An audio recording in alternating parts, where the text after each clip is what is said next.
তৃণমূলে ত্রিস্তরীয় শৃঙ্খলা রক্ষা কমিটি করেও বিতর্কিত নেতা হুমায়ুন কবিরের মুখ বন্ধ করা গেল না। বিস্ফোরক মন্তব্য, দল কি ব্যবস্থা নেয় সেদিকেই তাকিয়ে রাজনৈতিক মহল। মনোবীক্ষণ পলিক্লিনিক, চিকিৎসার জগতে এক দশক। এখন এখানে সব বিষয়ে ডাক্তারবাবু একসাথে তলায়। ফোন করুন 7477799515 এই নম্বরে। বিতর্কিত তৃণমূল নেতা বিধায়ক হুমায়ুন কবির তৃণমূল কংগ্রেসের 3 স্তরের শৃঙ্খলা কমিটি গঠনের কয়েক ঘন্টার মধ্যেই ফের বিস্ফোরক। তার আক্রমণের লক্ষ্যবস্তু মন্ত্রী ফিরহাদ হাকিম। হুমায়ুন মঙ্গলবার কলকাতায় সাংবাদিকদের সাথে কথা বলতে গিয়ে কার্যত তৃণমূল নেতৃত্বকে চ্যালেঞ্জ ছুড়ে দিয়েছেন। বেঈমান বলেছিল কংগ্রেস ছাড়ার জন্য, তারা আজকে মুর্শিদাবাদ জেলায় মমতা ব্যানার্জির হাত ধরেছে 2018 সালে, যেই ববি হাকিমদের তেল মেরে ববি হাকিমদের কথায় তাদের গুরুত্ব আছে মুর্শিদাবাদ জেলায়। তার নাম অপূর্ব সরকার, তার নাম আবু তাহের খান, তার নাম খলিলুর রহমান। খলিলুর রহমান একটা রাজনৈতিক লোকই না, সে পাকা ব্যবসাদার। সে কি করে 4-4টে পোস্ট পায়? সে হজ কমিটির চেয়ারম্যান হয়ে যায়। যারা তোষামত করতে পারবে তারাই তো নেতা। এখানে কি আছে শৃঙ্খলার? কিছুই নেই। এখন নেত্রীর কাছে গিয়ে রাত দিন কানের কাছে বলছে যে এই করেন না, এই করো না, এই করো না দিদি, এই করো না।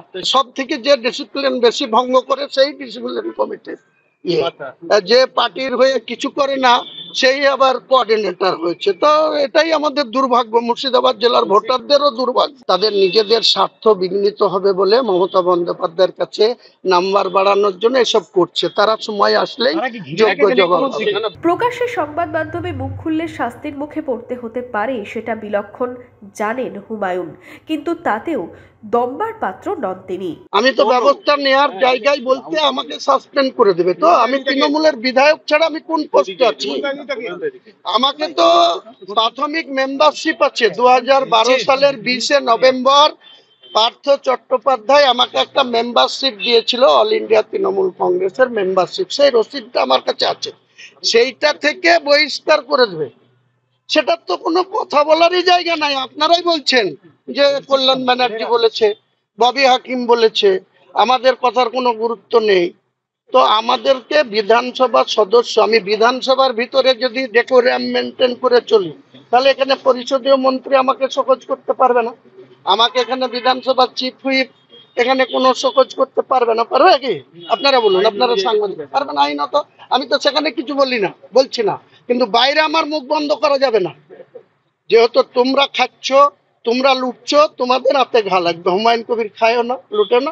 আমরা দলের তো আমাদের কোনো গুরুত্ব নাই। ববি হাকিমরাই তো বলছে হুমায়ুন কবিরের কোন কে যে কথা বলা। এখানে কল্যাণ বন্দ্যোপাধ্যায় তো বলছে যে হুমায়ুন কবির কে কথা বলা। তাহলে আমার বিরুদ্ধে আমার কথা বলারই যখন জায়গা নাই, দলেরই যখন কেউ নয়, তাহলে তাকে আবার শৃঙ্খলা কমিটির কোনো নোটিশ করার সুযোগ আছে বলে তো আমার জানা না। ববি হাকিম বলেছে হুমায়ুন কবিরের কথার কোনো গুরুত্ব নেই। তাহলে আমরা প্লেন একটা লোগো দিয়েছিল, ফর্ম বি দিয়েছিল, আমরা মানুষ ভোট দিয়েছে, আমরা জিতে গিয়েছি। তাহলে আমাদের কথার কোনো তো গুরুত্ব নেই। 26-এর ইলেকশনের আগে অনেক কিছু দেখতে পাবেন। আমি এইটুকু বলছি, আমি দমাবার পাত্র নয়, আমি ঘরে ঢুকে যাওয়ার লোক না। আমি রাজনৈতিক ময়দানেই থাকবো এবং তৃণমূলে টিকে থাকার চেষ্টা করব। অভিষেক বন্দ্যোপাধ্যায়কে নেতা মেনে এবং মমতা বন্দ্যোপাধ্যায়কে নেত্রী অভিষেক বন্দ্যোপাধ্যায়ও মানে, আমিও মানি। কিন্তু মমতা বন্দ্যোপাধ্যায়ের আশপাশে যারা স্বার্থন্বেষীরা বসে আছে, তারা কতদিন টিকে থাকবে সেটা দেখতে হবে। মুর্শিদাবাদ জেলার রাজনীতিতে, বিশেষত তার বিধানসভা এলাকা ভরতপুরে ক্রমশ কোণঠাসা হয়ে পড়ায় সরাসরি আক্রমণ শানিয়ে পাল্টা জমি প্রস্তুত রাখতে চান বলেই মনে করছেন রাজনৈতিক মহল। তাহলে কি হুমায়ুনকে সামনে রেখে মুর্শিদাবাদে কোনো রাজনৈতিক শক্তির উত্থানের আগে ঝড় তুলতে হুমায়ুনের এই বিতর্কিত মন্তব্য, তা নিয়ে চর্চা রাজনৈতিক মহলের। Bureau report, imagine community media.